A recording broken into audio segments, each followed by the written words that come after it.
Aujourd'hui, dans Warm Up, nous vous présentons la Kia Picanto GT Line 2025. Avec son nouveau design, des éléments de design extérieur plus sportifs et dynamiques, calandre et bouclier avant et arrière redessinés. Avec une motorisation de 1,2 litre avec 83 chevaux-dîne et une boîte automatique électronique avec 4 vitesses. Ses performances améliorées par rapport aux versions précédentes. Feu avant et arrière à signature lumineuse distinctive. Des jantes alliage de 16 pouces spécifiques à la finition GT Line. Son châssis et direction retravaillés pour une conduite plus dynamique. Suspension rabaissée et amortisseurs renforcés. Meilleure tenue de route et meilleure réactivité aux commandes.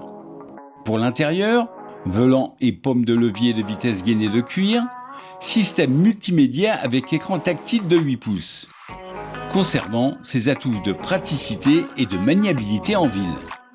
Céderie spécifique GT Line avec surpiqûre contrastée.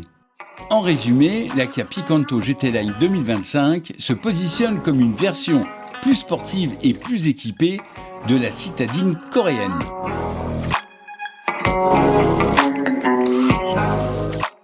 Kia, movement that inspires. Salut à tous et bienvenue dans votre émission Warm Up. Nous sommes encore à Saint-Barthélemy avec une charmante personne. Bonjour Mathilda. Bonjour Christian. Ça me fait vraiment plaisir d'être à la Pointe-Milou avec toi sur ce rocher. Ça me rappelle des souvenirs que j'ai jamais connus.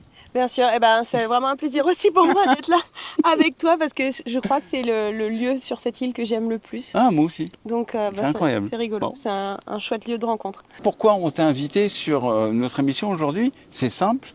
Tu vas essayer la nouvelle Picanto 2025 et tu possèdes l'ancien modèle. L'ancien modèle. Donc tu vas nous dire un petit peu, tu vas comparer, nous dire à l'intérieur, est-ce que tu le trouves mieux ou pas, l'extérieur. Donc, est-ce que tu es prête à la piloter? Je suis prête, on y va. Tu fais attention à moi. Hein. Promis. Bon, ok. Eh bien, je vous propose tout de suite Mathilda au volant de la Kia Picanto 2025.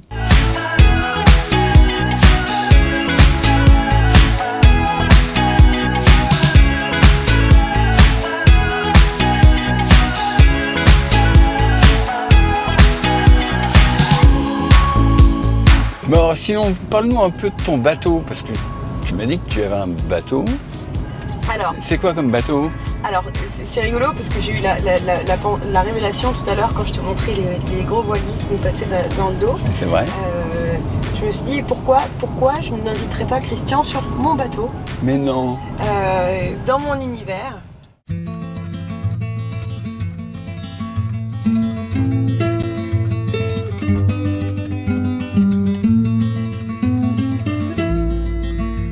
Je veux dédier ce poème à toutes les femmes qu'on aime pendant quelques instants secrets,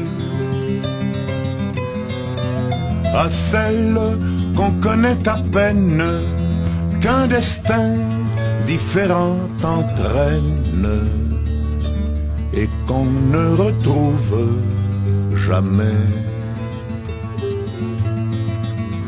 À celle qu'on voit apparaître une seconde à sa fenêtre et qui preste s'évanouit,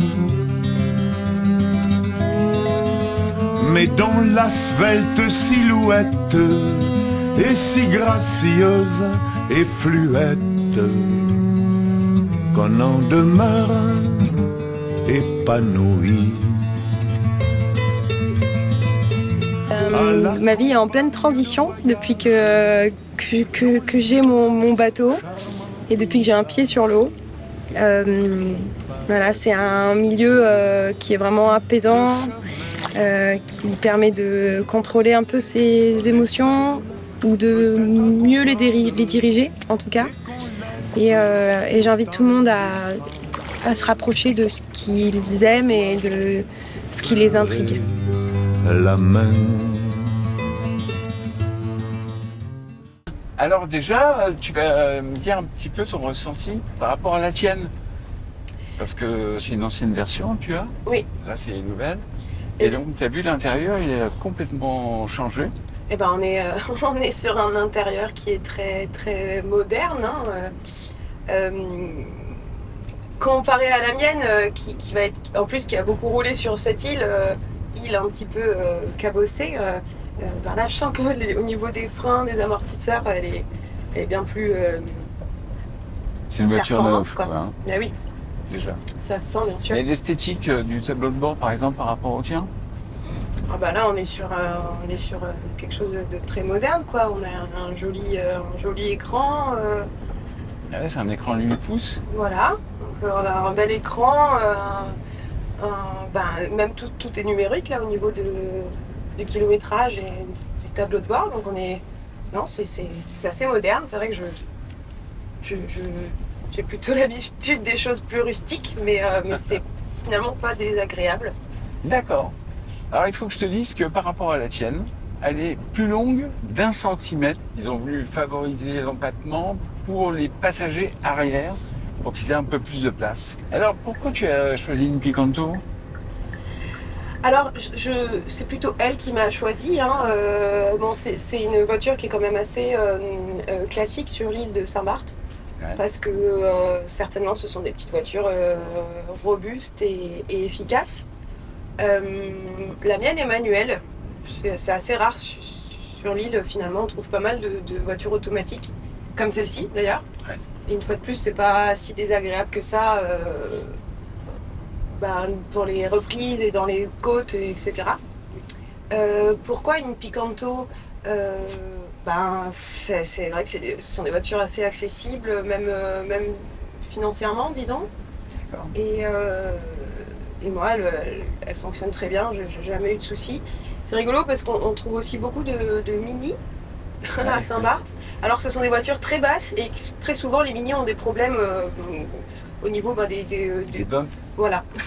Ouais. Chose que la Picanto, je la trouve peut-être assez haute. Donc un peu passe-partout, disons. Pas très grande, donc... Et moins cher. Et moins cher.